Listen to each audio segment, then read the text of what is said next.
I'm high, I'm from outer space. I got Milky Way for blood, evolution in my veins. I've been gone, I've been far away. I'm illuminated now, making moves, starting ways. I've been dreaming about flying for a long time. I had a vision from the grace they want to co-sign. Artificially intelligent, new AI. I'm your future, past and present, I'm a fine line. Yeah, I'm the missing link of this illusion. I am not really here, just an intrusion. And I don't swim or sink, I just float.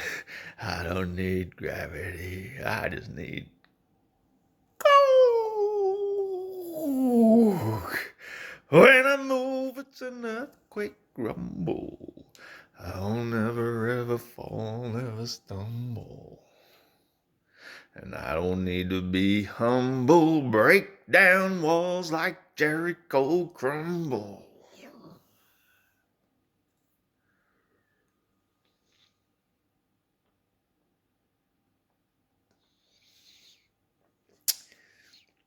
G'day and welcome to my channel. Don't know where that song comes from actually. It's probably from some other channel. Something I might have seen on TikTok maybe or whatever. But anyway, I've got a lot of things to say. And I don't think I prepared myself fully to say it. So give me 1 second. Oh yeah, I'm feeling a bit more like I could be inspired to speak. It occurred to me when I did a live stream the other day. I hadn't done a live stream in several years, to be honest. Several years. And when I did, previously, back in the day, just, experiment with stuff because that's what you do when you no idea what you're doing. Just experimenting and did live stream and generally speaking, most of the people that actually came on as guests, which was great, don't get me wrong. I love it. Thank you. Hang on, let me just do my makeup. The ones that came on as guests were generally very much anti the character I was playing back then, which was that flat earth Aussie Jesus. Funny online name. We all use it. Well, not everybody. A lot of us use an online name. And there it is. For me, it was just like a little bit of mockery to because I'm not going to go into it. We've all heard the stories before, or we haven't. And if we haven't, then maybe we have research to do or don't, because it doesn't matter. A couple of days. So just gonna. Whoop.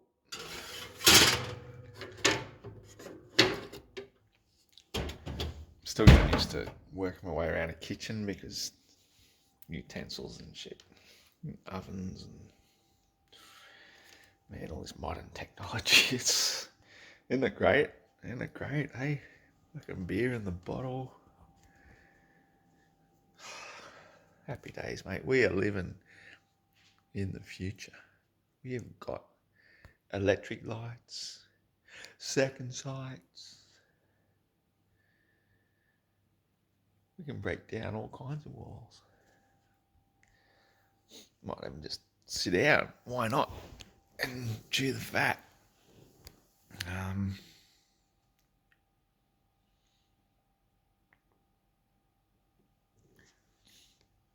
So the million and one things that I was thinking about talking about, I've forgotten a million and two. So here we are, just sitting down having a chat, having a yarn, having a rant, appreciating the beautiful weather. It's so cold at the moment. I've never been a fan of the cold at all. I grew up in Bathurst. In fact, that reminded me of the story as I was driving home, I just think random things all the time. As I'm driving home today, it reminded me of the random time when I moved from Bathurst to Hawk's Nest when I was 13 with a severe case of the chicken pox. So I had to be sort of self-isolated because I was covered in blisters all over my vaccinated body, because growing up in a household where your mother's a pharmacist, then you getting your vaccinations whether you want them or not, whether you need them or not. So I had them all, and everything I was vaccinated against: chickenpox, measles, mumps, rubella, dementia, alcoholism. Oh, yeah, maybe I'm making a few of them up, but the fact is I still got them. So, and when I got the chickenpox, it wasn't just a mild case. I was 13 and a half. You can't forget that half. It's 6 months in every half. I broke out in it, and maybe it was a pretty stressful thing for a person, because they say that when you get the shingles as an adult, it's as a result of being very stressed. And the shingles is a second, third, fourth, fifth, and eternal dose of the chicken pox that you started with as a child if you broke out with it. And so maybe for me then to break out with it at 13, when I was vaccinated with this shit when I was only about 5 or 6 or 1, 2, 3, 4, 5, 6, 7, 8, 9 and whatever, injected with the stuff, apparently it gets into your spinal column and then it's there for life.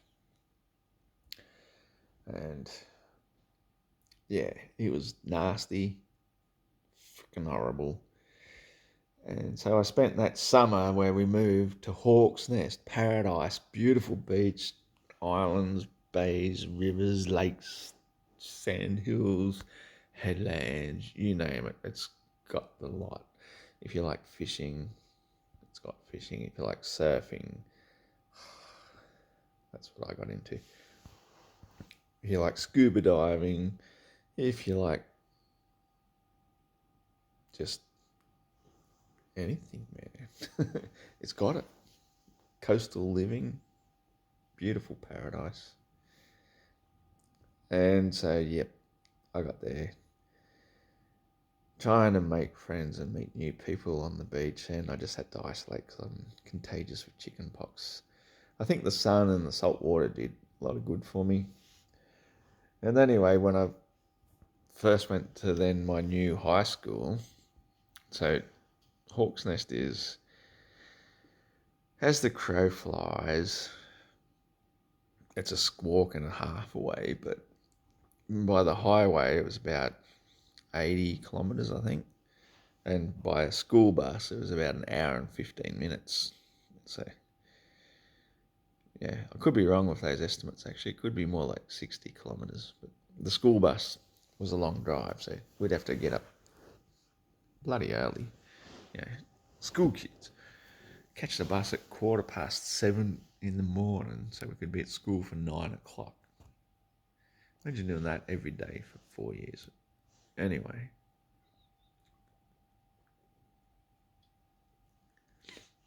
since I'm just reminiscing about absolutely nothing, my first day at that high school, and for people from the US of America,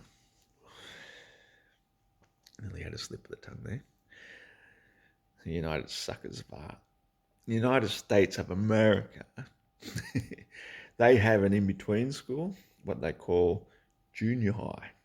It's like not quite high, it's junior. And for us, that's year 7 and year 8. And so technically, my junior high years here in Australia were spent at St. Stanislaus College in Bathurst. Woohoo! You think, oh, St. Stanislaus College. That sounds very prestigious. Well, yeah, it's all in the name, isn't it? It's prestigious because the parents have to fork out a shit ton of money for the kids to go there. It's a Catholic high school. It's all boys. It's a boarding school for people that live outside of the area. And by that stage, they were weaning out of the boarding side of shit. So, I was called a day student, like probably a good 85.73% of the year we were all day students. I was really good at maths back then, by the way. And I was also very young. Don't let that fool you. Just because I started young doesn't mean I was gifted or anything. I was just like, I should have been doing that back when I was 5. Yeah. It's a shame. I still can't properly pronounce a lot of things like track and truck when it comes out properly because we spent so long in kindergarten saying eh, oh, oh, that I just forgot what's the difference between and uh, uh, eh, uh. They brainwashed me. That's what school did to me. So all they had to do is tell me the first day, would say and I'd be like, got it, right there. What are we doing tomorrow? Tomorrow we're doing factory, trigonometry, big words, That's what I was ready for at the age of like 4.5. Instead, I had to go through the school system. So, oh my God, it's so fucking boring. But, I did it. And so I did my year 7 and year 8, which is what you do after primary school, kindergarten, kindy, year 1, year 2, 3, 4, 5, 6. Year 7 is high school. But in the States, that's junior high. So you got your year 7 and 8. That's where you sort out your I don't know what they do over there. I never went. But in mine, I went from a Catholic co-ed school, co-ed, because it's co-educational. Oh, I got a low stock notification. Fuck, I better go buy that.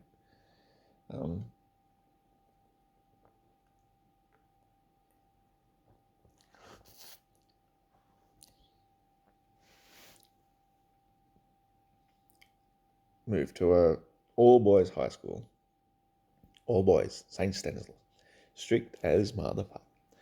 The first teacher who came into the classroom and presented himself. My name is Mr. Blah Blah, but you can call me Sir. And I was like, we just come from primary school, and now we have to call the teacher Sir in Australia. Like, never heard such a thing before in my life. And a lot of us kind of laughed, and you're just like, who laughed? Step to the front and get the cane, fucking whack, whack. That's kind of what it really was like that. Like, I got the cane there several times. And so did some of my colleagues. But anyway, at the end of year 8, when I was actually doing quite well academically, for the first time in my life, I kid you not, I started to study for the exams at the end of the year, the final year exams. I'd never had to do it before. Like everything was a breeze. It was too easy.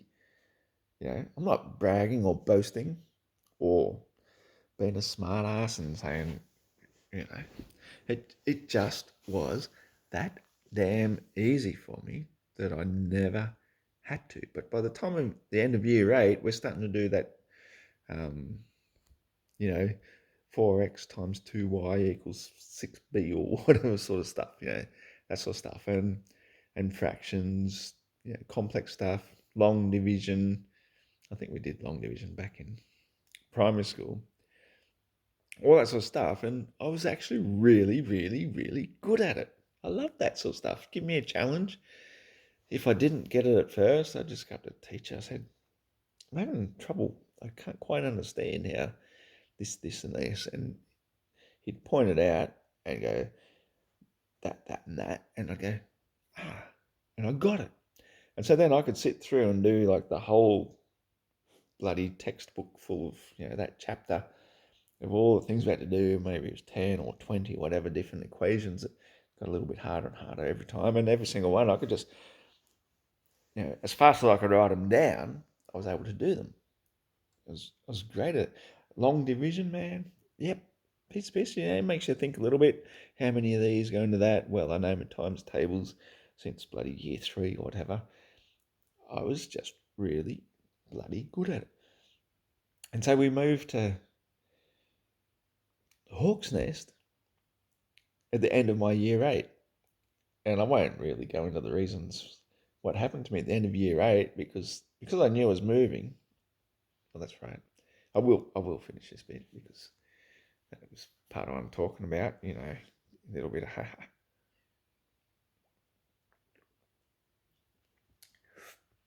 So the first time in my life, I genuinely studied for a good 2 weeks up to the examinations, knowing full well that I'm going to be leaving that school, but it didn't really occur to me at the time that that meant anything. I didn't care. I just wanted to do really well on the exams because I was a bloody bright kid. And the only thing that I never studied for, out of all the subjects we did, we had to do RE, religious education. Catholic school. I was raised Catholic. I knew that, I don't have to study for that. I'll just go in and fill in the blanks, piece of piss, not a problem. As divine intervention would have it, on the very day that we did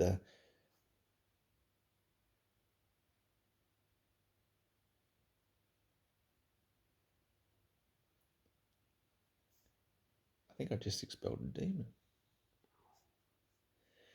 The religious education examination, we had a particular fill-in teacher who was one of those ones that, what they call, the fill-in teachers, when the teacher don't show up and you have the fill-in one. I feel this demon just sitting there. I will expel him momentarily. I think he needs to be flushed out. Hang on a sec.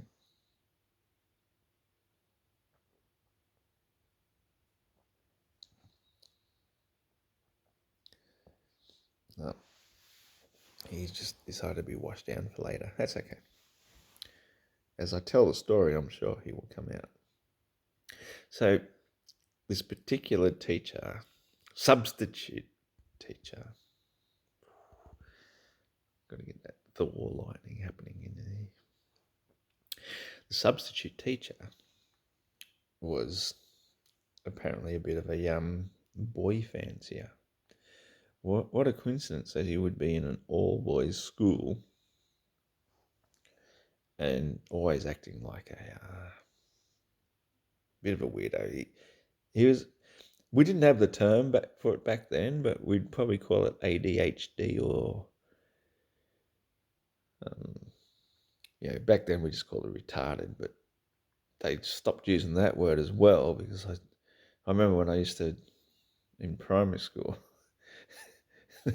we used to go past the school at Bathurst that actually had it in steel letters, the Bathurst Retardation Centre or something like that. That was actually a word. So these days you can't use it, like the way you can't say,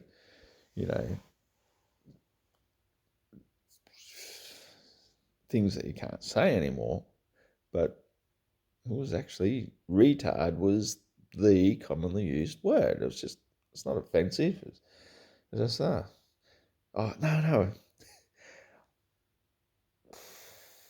Mental blank. Hey, it wasn't called the retard centre at all. It was the spastic centre. Yeah, they were called spastics. And it wasn't offensive. That was just the word for them.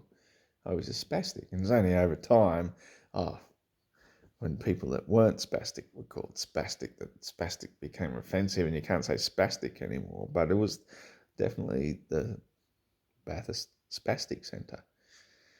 I remember we went there and I was actually really good. I just remembered what I put in the oven. I just got to turn the heat off because I didn't exactly leave it on low heat. All right, we're all good.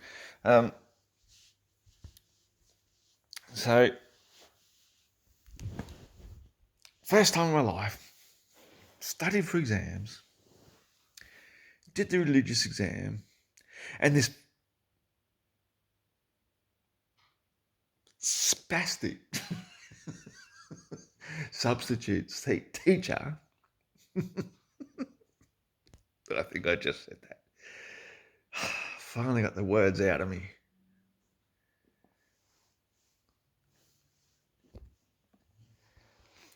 So this gentleman who substituted teaching for our class, he went and parked his motor vehicle, his motorised carriage, in the wrong part of the school yard. The teachers had a car park. Yeah, didn't take me long to think of that word. They had a car park where they could park their motorised vehicles in the car park.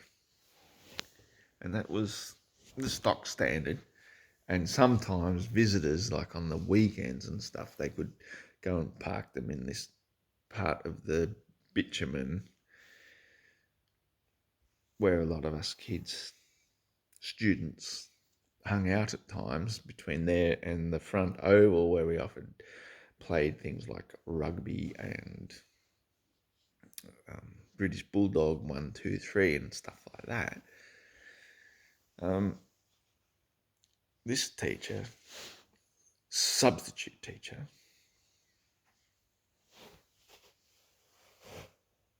retard. Spastic. That was the correct term of the day. He parked his car there, sort of like to the entrance of where our classrooms were, which was the wrong spot to park. But nobody thought anything of it, and we're just hanging around, having a good time, and then all of a sudden, somebody like me, who's always good at finding stuff, I always just find stuff. I see stuff that shouldn't be there, and I just happen to see a thing called a bobby pin. You know, a bobby pin is something that girls put in their hair to hold their hair in place. It's a little pin type thing. I think everybody knows what a bobby pin is. I just happen to find it, and like me, I just collect weird random shit. I've been doing it all my life, even when I was cleaning pubs. So, something metallic, and I've got I could probably fill a bucket full of all this random crap. It's meaningless. I just find stuff, metallic stuff. I guess I'm a bit like a crow, pick out the shiny things.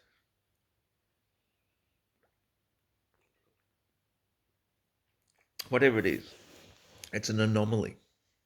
And I find it, and I put it in my pocket, and every day when I get home, I still do it to this day. Yeah, I'm not telling everybody what I do for a living, other than I'm a traffic management consultant. But as part of my traffic management consulting business is that I find shiny things on the road all the time: washers, nuts, bolts. There's D bolts that you put on your trailer. You've got a collection of them straight in the pocket. So, on this particular day, where I'd just done my religious education examination, which meant nothing, I've got another week or so of exams coming up that I've studied my ass off for. English, maths, science. We didn't have that many subjects because it's a private school, but we sort of had geography, history, art, was sort of one that we also had to do in year 8 as well, which I actually really liked. But I wasn't allowed to select that as a selective. You had to select 2 selective subjects for year 9 and 10. And as much as I wanted to do art, they wouldn't let me. They said, no, you can't do that. You have to do like engineering or chemistry or, that sort of thing. It's like, nah, man, but I like art. No, that's for the no-brainers, Like, you can't do that. That's for the people who can't tie their shoelaces up. I was like, come on. Anyway, so I studied hard. Studied bloody hard. And because this teacher, substitute teacher, had held us in the day before in our class because we were kind of like rude to him because he's a substitute. He's a fucking spastic. I mean, he was mentally challenged. He's just ADHD. He wasn't even spastic, honestly. Like his motor coordination was pretty ordinary, normal. I mean, so we got held in class because we were a bunch of little smartasses, the whole lot of us. And we had to sit there for the entire lunchtime period, which is about 40 minutes, a 40-minute lunchtime when you get to go out, run around, play your British Bulldog, go up and smoke up in the trees, do whatever you had to do type of thing as a student. We had to sit there the whole 40 minutes in utter silence with our hands on our head, both our heads, both our hands. Fucking hell, that was a Freudian. Both our hands on our head. And I'd use the other one, except it's holding the phone. If I just did that for a sec. That one there and that other one there at the same time for 40 minutes without making a sound. So, 40 minutes, like 4 minutes, that's testing us. After about 10, it's like, whoop, we just started making random sounds and just keeping a straight face so we could never pick which one of us was doing it. It was fucking great. I remember it like it was just 45 years ago. No? 40 years ago. 40.789. 3, 2, 1. It was almost 50 years. It was a fair while back. Right, this guy, he got up and left the room for a while, and I had a feeling he went to go and talk to his superiors, because this guy he was actually called a brother. That's what they call him. Oh, he's a brother.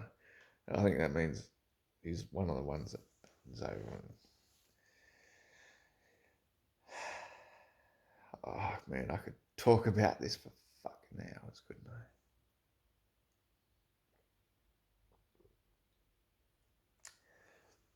So anyway, by the time he comes back to the classroom, we had to all pretend to be sensible again, because left alone on detention, hands on your head for 40 minutes as a kid, come on. And so it didn't take long before we started going a little bit over the top, got caught, and got sent to the dean's office. They call it the dean.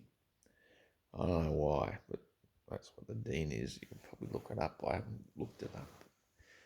The dean of...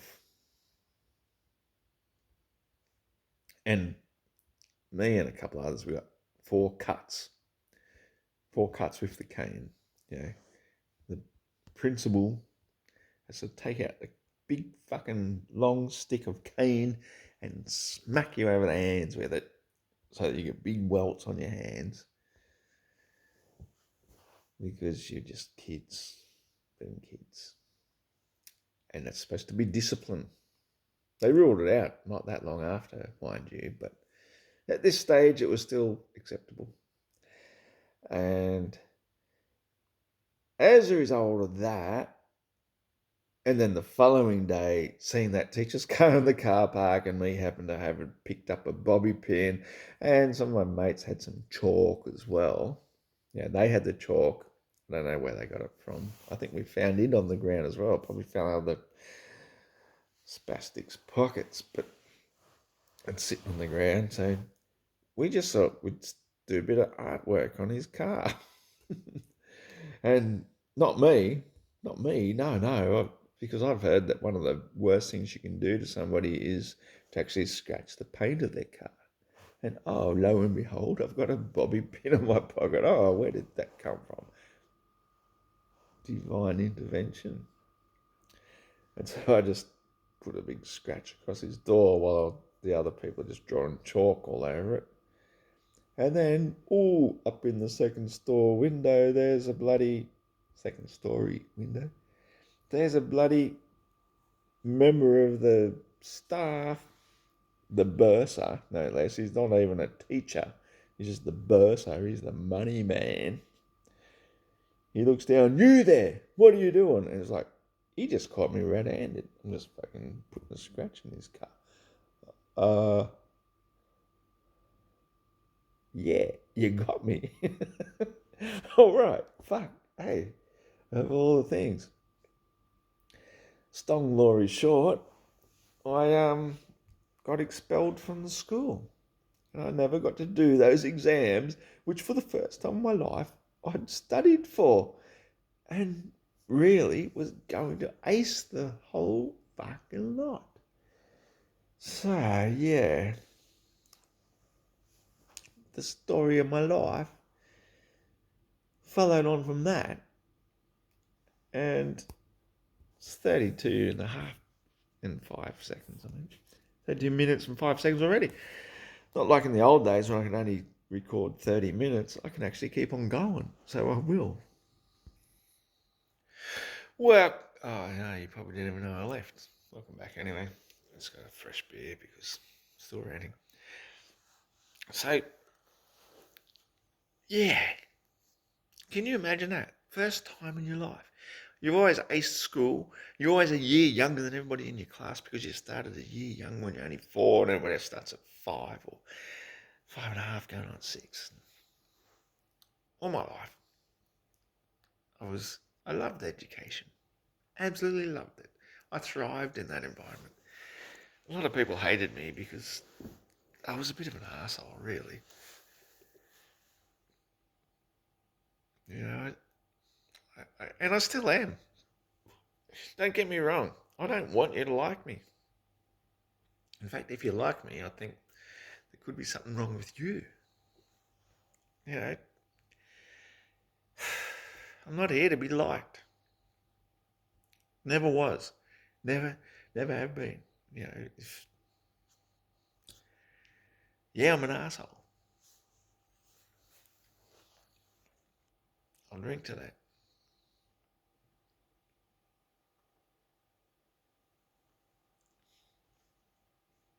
Because I am. I will point out your shit. Or, in fact, I won't. That's what makes me an asshole. The biggest reason I'm an asshole is because I won't point out your shit. I'll just expose it in subtle ways over time. And I don't know why. That's just who I am. And who am I to blow against the wind? You know, that's it's not easy. Trust me. Sometimes I'd like to be liked, but when I do, and I'm not a fucking kiss ass or a suck ass or whatever. I like to be kind of accepted, I guess. And I'll do my bit to be part of the thing. I mean, that's why I'm a good employee, because hey, you tell me what you want to be done, I'll make sure it gets done, and I'll do it well. I will do it well. Probably better than others, but at the same time, we're all fallible. Anyway, so I didn't actually get expelled from that high school, from Stanny's.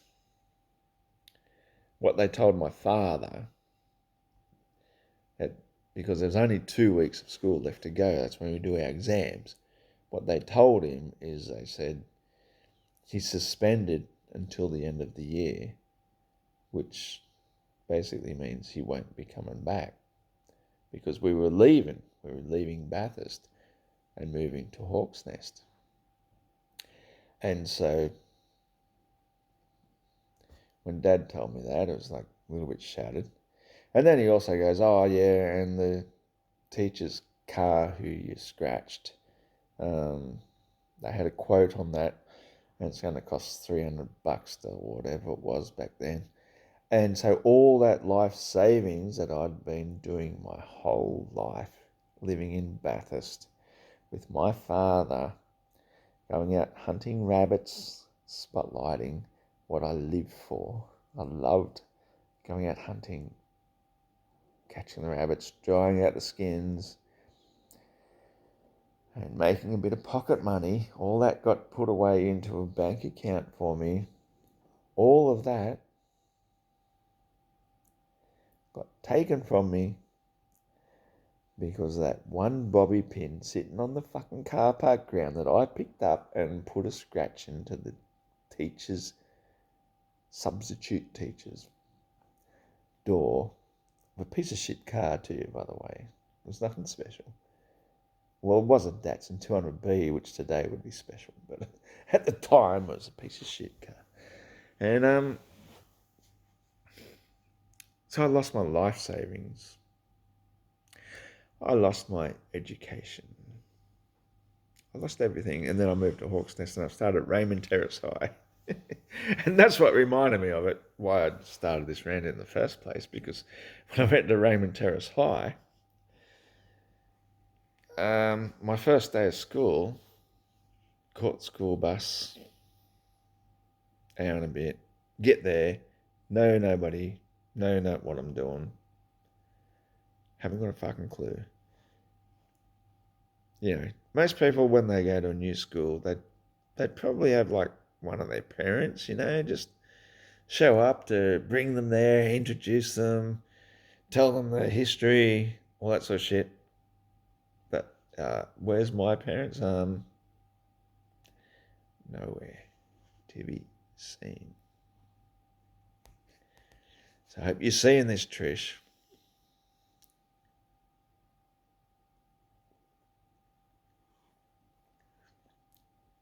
Because it's the story of my fucking life. Pardon me.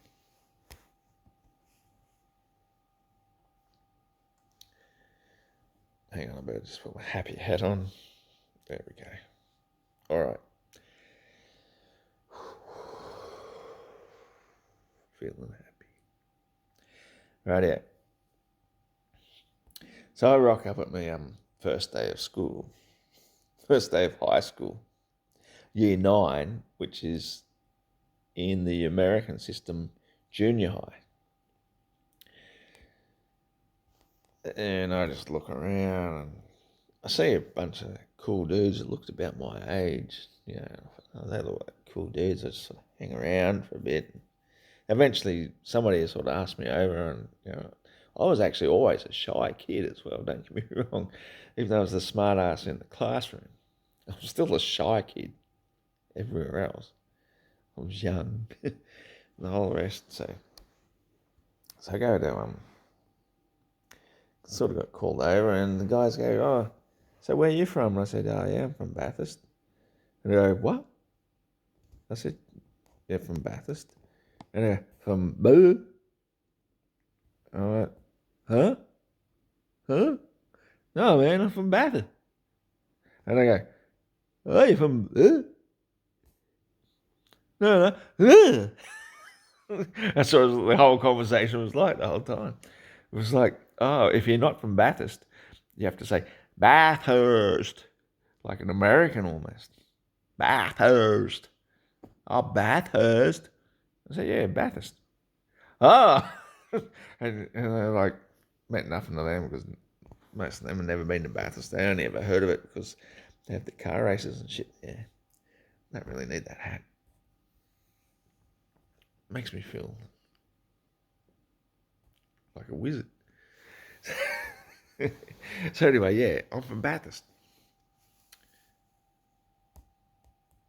That's where I was born. That's where I'd come from. And anyway, I had nobody there to help me out on my first day. And eventually, what do they call it? The year coordinator? I think it was the year coordinator. She comes out to me and sits me down, and so we sit and have a talk, and she goes, oh, so from her perspective, I've been expelled from an exclusive all boys, one of the top in the state high school, and I've got no academic record. And so she goes, oh, well, I don't know where to put you. And I'm like, well, all my records, all that, so that time, I'm an A student, top A of everything. And so she puts me in, well, we'll put you into, and here's a school, 100 or something, 100 plus children in the same year, as opposed to, oh, God, I don't know how it works. It's not 100, is it? It was 300, I think. It's just a time in my life I don't think about too much. But either way, there was A, B, C, D, and E classes for everything, plus then the special classes for like that teacher who was a substitute.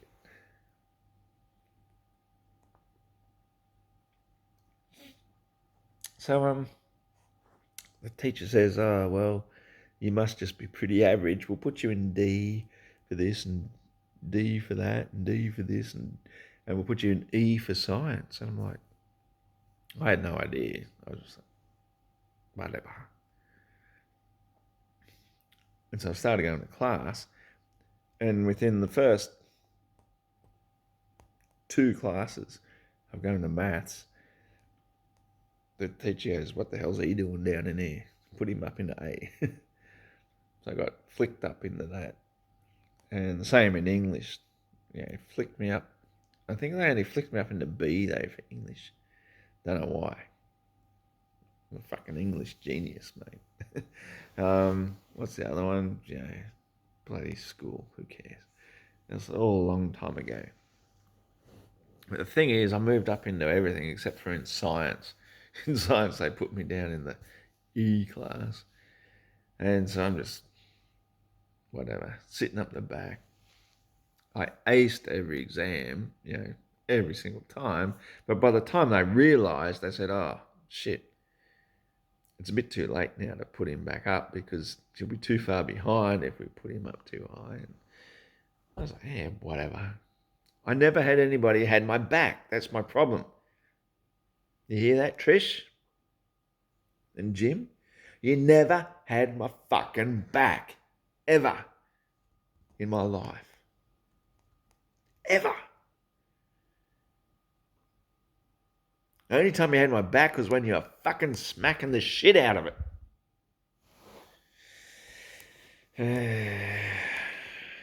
And that's why I don't have a lot of time for my parents.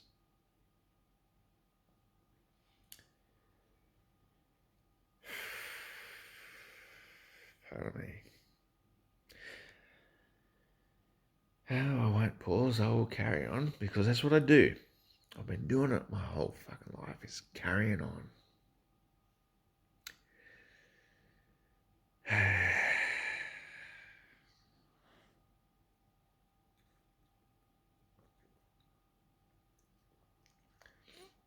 It would have been so nice back then to have somebody have my back and say, why are you putting him in this low class? My grandparents were science teachers, man. As a kid in primary school, when people say, what are you going to do when you grow up? I'll be like, I'm going to be a scientist. That was my thing. There's no other way. That's it. Follow my grandparents' footsteps. My mother's a pharmacist. Thanks, Trish. Put me on the straight and narrow of making sure I have nothing to do with the pharmacy industry. And yeah, I was going to be a scientist. And so here I am today, 52 years old, plus a few days.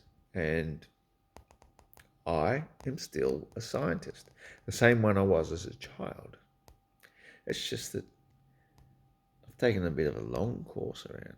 Some scientists will go, straight through and get their engineering degree or their chemistry degree, and that's as far as they reach. A circle is a hole, and so I've always said, I've been saying it for a long time. I haven't really said it publicly so much, but I'd say it all the time, either personally or sometimes just on some random Facebook comment, because random Facebook comments are always just here and go and gone and then boom, boom, boom, gone. But some people learn by degrees. Other people learn by holes. And that's what I've always said is, you've got a degree? Congratulations. I personally look at every degree, put all the pieces together, and look at the big picture, which is the whole. So whether you divide it into 360, 33, or whatever, however many degrees you have to divide the whole into, at the end of the day, you get back where you started, but you have to go the full journey in the first place. And then you will know by a whole.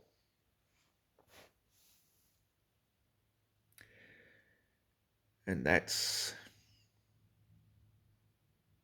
basically why I don't have a degree.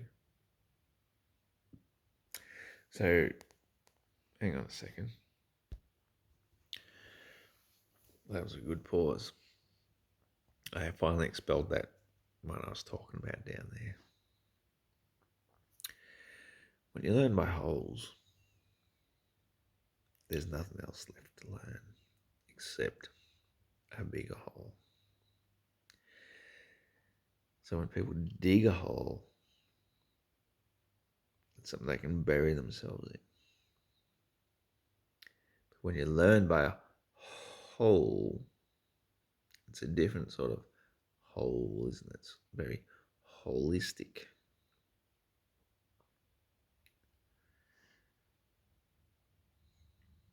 And that is where holistic knowledge comes from. It's by digging yourself out of the hole, not into the hole.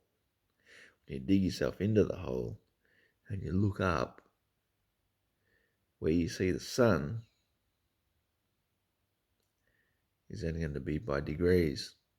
That's why you got a flat hat put on your head with a little thing that goes, poof, I have a degree.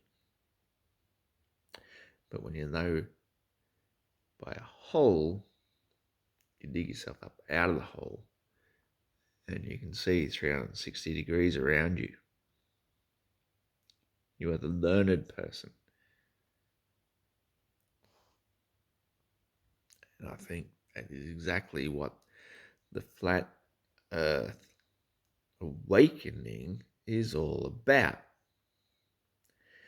I didn't come here to make a holistic statement about it, but the Freemasonic symbol, boom, boom, the compass and the set square and the G man in the middle. That is a very holistic symbol because the compass is all encompassing, so it encompasses the whole. The all seeing eye at the top is the sun, and the set square is where the sun sets, and it's square because true. Square and true are the same thing. So their symbolism in our faces is actually telling us something true, always on the level. It's a flat earth symbol, all encompassing sun round above us. Can't believe this all came from me thinking on my drive home about the pronunciation of versus Bather. I think it must be time to end it. I don't think anybody's even watched to this far. But there was something I'm getting to, and it will come to me in a second. Oh, it might come back to me in a second.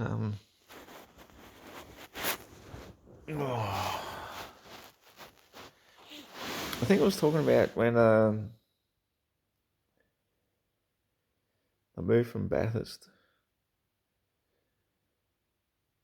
All my education, a lifetime of educational credentials, a lifetime of life savings, all of that just taken away from me. Nobody had my back. Thanks a lot, dumb and mad. But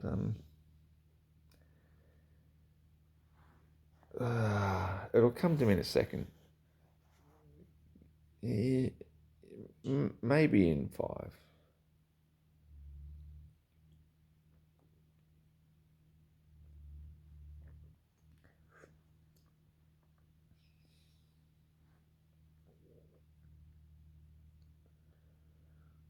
No, yeah, I said maybe. Didn't.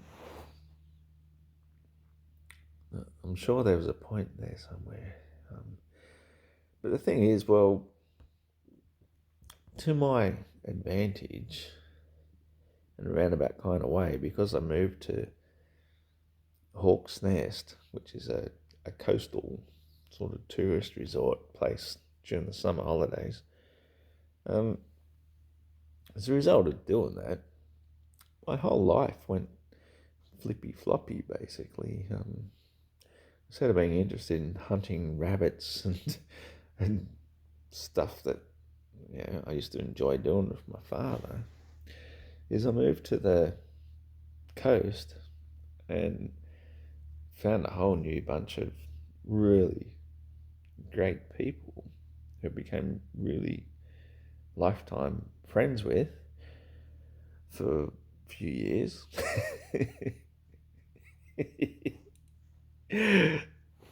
Or always forever. They know that. We know that. As I got into surfing, and so it taught me a whole different appreciation of Mother Nature instead of living in the country trying to eliminate pest species from the country, which rabbits and foxes and so on were.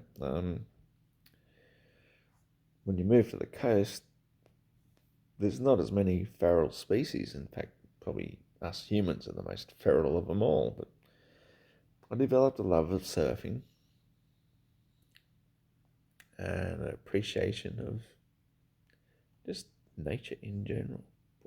Actually, I already had the appreciation of nature in general. My appreciation of nature in general adapted from the country, from the rivers and the streams and that side of things to the coast. And I will tell this little story. because I think it's very apt and appropriate for anybody who's even bothered to listen this far. But why would you listen to an old man ranting anyway? Is that one of the beautiful features of Hawk's Nest is the big headland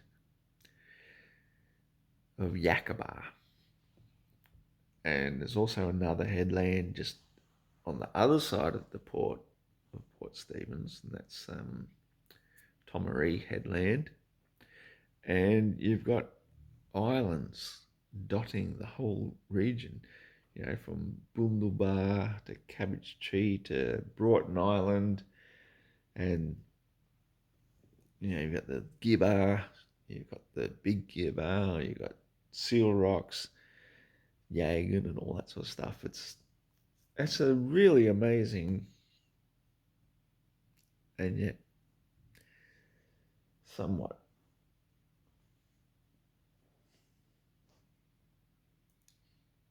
it's just a beautiful piece of Mother Earth. I think that's the best way to say it. If you go to a place we used to call Shining Sands, which is just south of the Little Giver,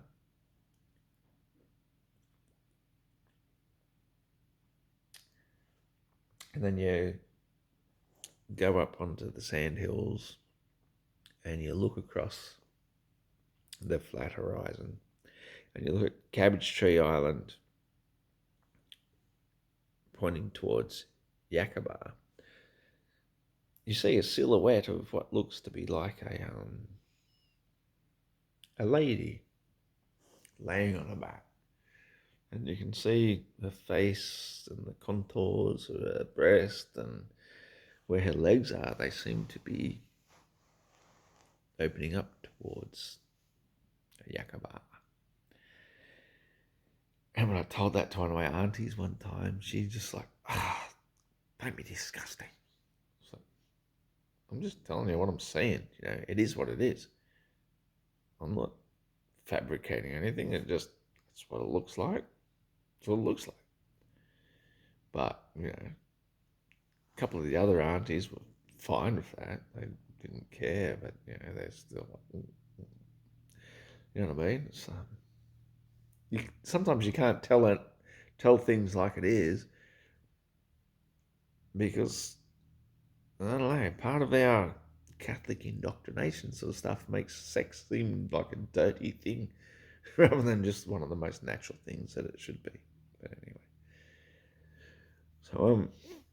anyway, so this Yakaba headland to me just became like one of my sacred places. It's very, very, very hard, if not impossible, to circumnavigate around the shoreline. It's a challenge, and trust me, I've tried it many, many a time, and I've seen people try and challenge certain places, and you just can't do it. It's physically impossible. Even if you get the tides right and you do everything, you can go up into the headland and walk around some tracks and stuff, and you'll make it around. But it's just one of these places. It's special. And anyway, a very popular walk to the peak of Yakaba Headland, and you can find this on the tourism sites and stuff. I'm not going to try and hide the place. It exists. Go there. It's beautiful. When you get to the peak of Yakaba, the views are literally spectacular. Now, I'm going to take a little piece of say, yes, I am a little bit special because what I've done in my lifetime is I've gone a little bit above and beyond the normal, the tourist, the whatever. I've done it at Cape Byron, I've done it at Broken Head, I've done it at Yakaba. Because quite often I'll just climb it by myself for no reason. I used to go there all the time. I used to have fantasies of growing pot plants up the top of a tall tree where no one could find them. And even if they could see them up there, they wouldn't be able to get there because only I had the technique to get to the top of the tree to know. That's the sort of mentality I had back when I was 15 and stuff. But anyway, I'd go to the headland quite frequently, sometimes exploring around the edges, trying to get that little bit further every time. Sometimes walking to the top, sometimes just going a bit off the beaten track. And so one time I got to the top of the headland and there's a few kind of different spots. You can go a little bit further over. I don't recommend them because they're very much off the beaten track, very unstable. But there's one particular spot I found. And on this one particular day, for no particular reason, because it was just a beautiful, glorious day as it always was back then. I can't explain how beautiful the view is across the ocean. It is just in itself is mind blowing. It is just spectacular. You're looking down onto Cabbage Tree Island, which from back at the main beach is on the horizon, sort of mostly above it. It's not like Julian Rocks at Byron, but it's mostly above, so you can see. It seems to be above the horizon.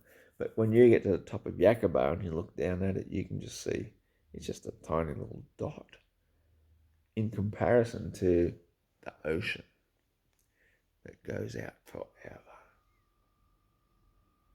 And this is what blew my mind to the point when I realized that the earth is flat. All I had to do is think back to that day and know, oh, of course it is. Of course it is. How could it be anything else? How could it be anything else? Now, I'm going to take a little pause here for another second and have a mouthful of beer. And while I do that, I want you to have a pause as well and think about sitting on top of a mountain where you can see forever. You know, like how the Globers always ask, why can't we see Paris from New York? Why can't we see the ice wall? Think about that for a second. So, there I am, sitting on the top of this massive headland on what I think to be a bit of a sacred spot. Nobody can really find it. I do recall where it is, but you have to fight through the bushes a bit. And you wouldn't do it because it's dangerous as all stuff. But you're sitting there and you're just looking out. You can see this island, which you think is massive, from the coast. And you see little tiny boats dotted around it, which you know for a fact are big boats. They're not the big shipping containers. But after a while, you start looking out to sea. And the sky is so clear. You know, I'm talking back in the 90s, 1990s, last century. The sky is so clear. They hadn't started spraying any amount of chemtrails whatsoever in Australia. And you can just see and see and see forever. Then, of course, back then, I fully believed in the heliocentric point of view. We live on a spinning space ball around the sun. I took my spiritual gratuity from that is that we live on this most unique, special blue marble spinning around the sun. Even though I'd watched hundreds and hundreds of sunsets, I'd still sit there and think, oh, the blue ball is slowly wafting towards the east to make it look like the sun is setting in the west. I believed it all, hook, line, and sinker. Why wouldn't you? I had no reason to question it. None whatsoever.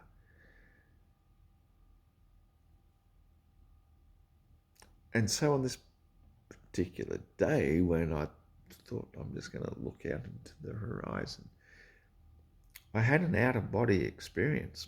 It's a thing I can't really explain, because when you're out of your body, you sort of lose a part of your consciousness because it's out there. It's looking at stuff or whatever it's doing. It's only when it comes back into your body, you sort of have a big, and you just look at yourself, or you look around and you go, whoa. I mean, seriously, whoa. And because I was in a state of meditation anyway, I was like, I don't know what I just saw. But I shouldn't have seen it. That's how I felt. I shouldn't have been able to see that far. Come back to my body.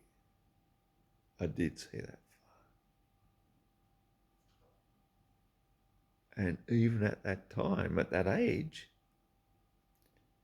it didn't even occur to me that the earth was flat. All I know is I could see way too far. And I'm pretty well looking sort of northeast anyway. I'm not looking towards the south or southeast, towards Antarctica. I was looking north. Man, I saw way too far, to the point where my consciousness left my body. And all I know is that when it came back, it was 5, 10, whatever, timeless minutes away later. And it was like, whoa.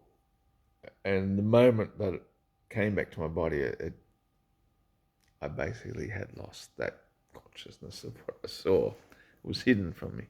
And I think that's part of the point, is that if we see too much when we're not ready for it, it can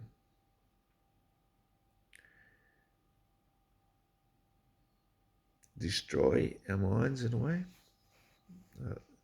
I don't like to use that word, but I'm sure that is a word that they would use, is if you saw too much too soon, a bit like, a highly stressful event, seeing too much shit that your mind can't comprehend, it can damage your brain.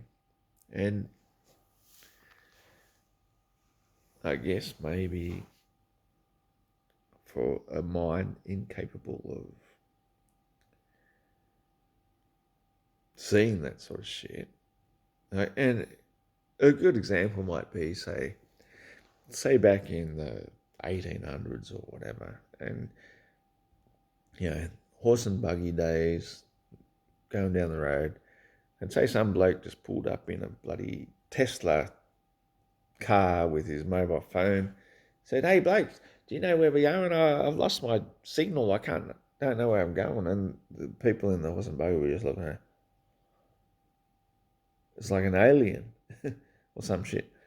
So you can imagine that to the nth degree either direction, and you wouldn't know how to accept it. And for some people, it might just blow their mind to the point they go catatonic.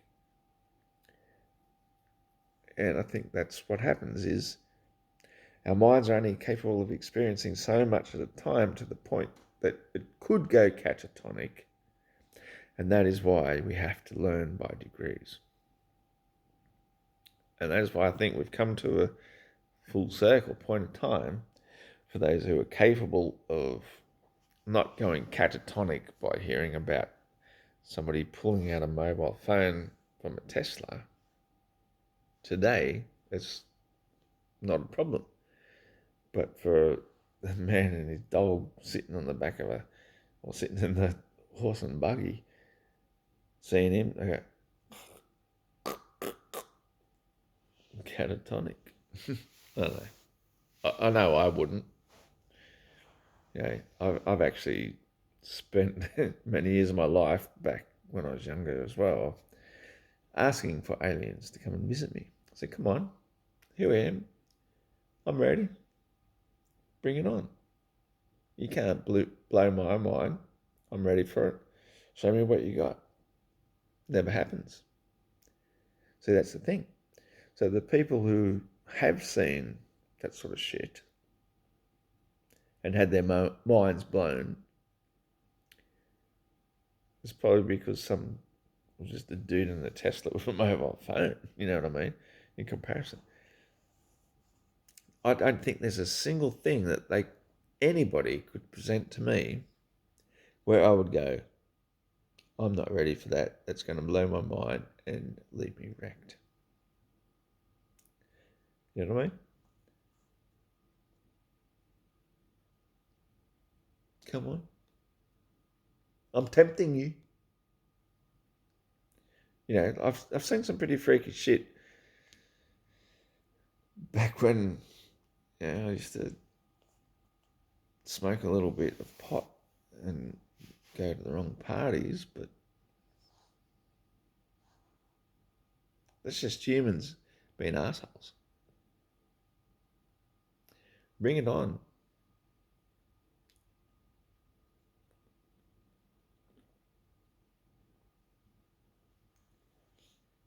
Because I can guarantee you, there are no ETs. There might be some very demonic and, shall we say,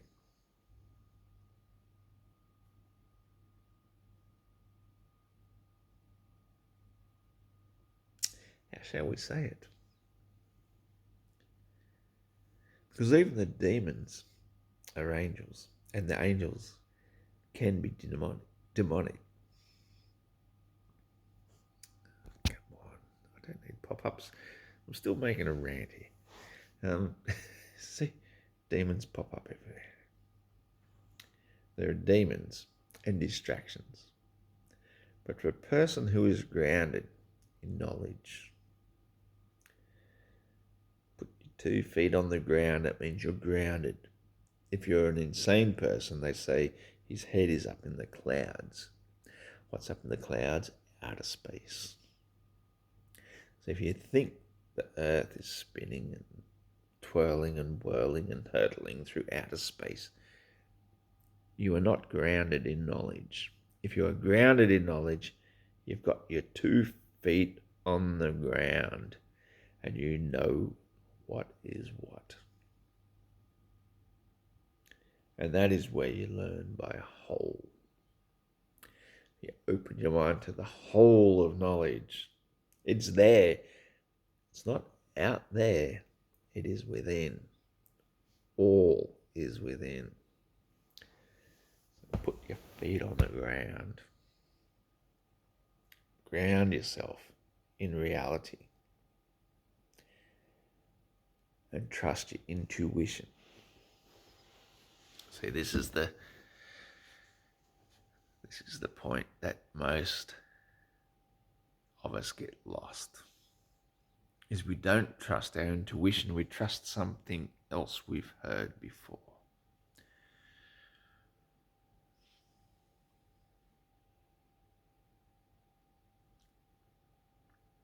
Now, don't get me wrong. There's a lot to be said in the collective knowledge of humanity. A lot. But we can get lost in the quagmire of things that are irrelevant and don't matter. So basically it boils down to the student. What does the student hope to attain from knowledge?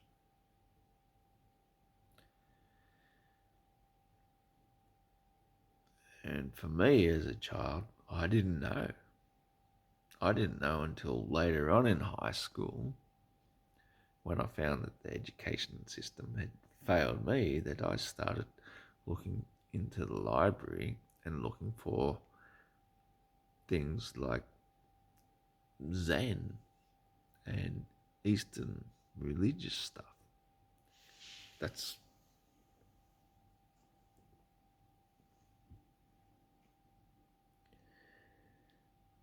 I preferred to do that than to go to class.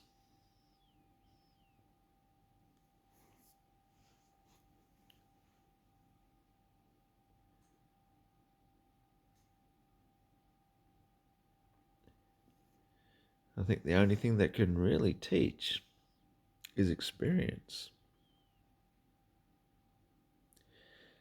And when you learn about Zen Buddhism,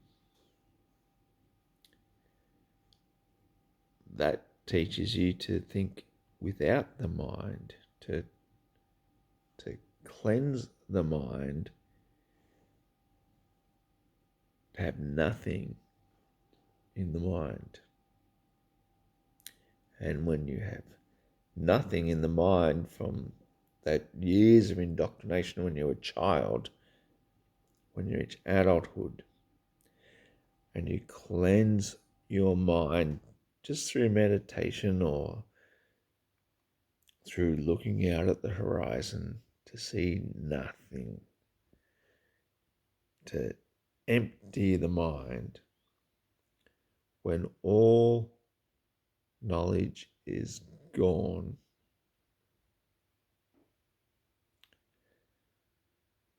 then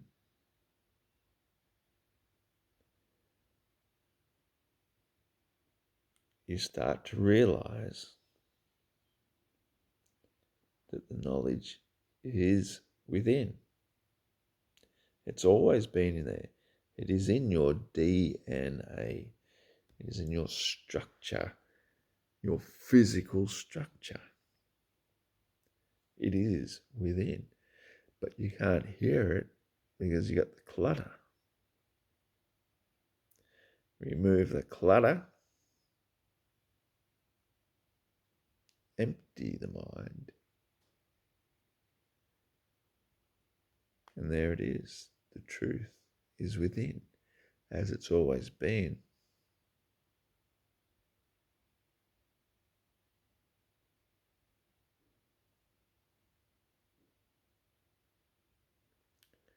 Everything is within.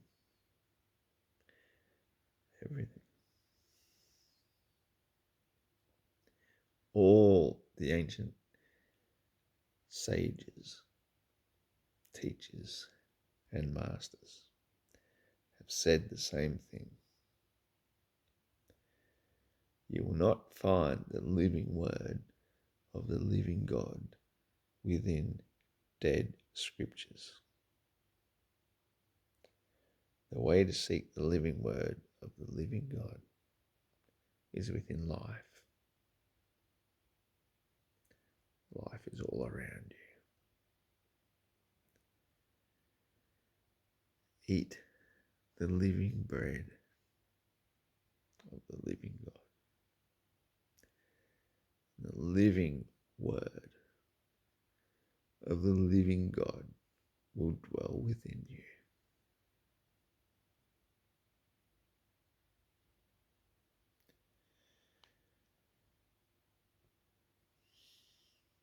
Thanks for listening. Talk to you next time.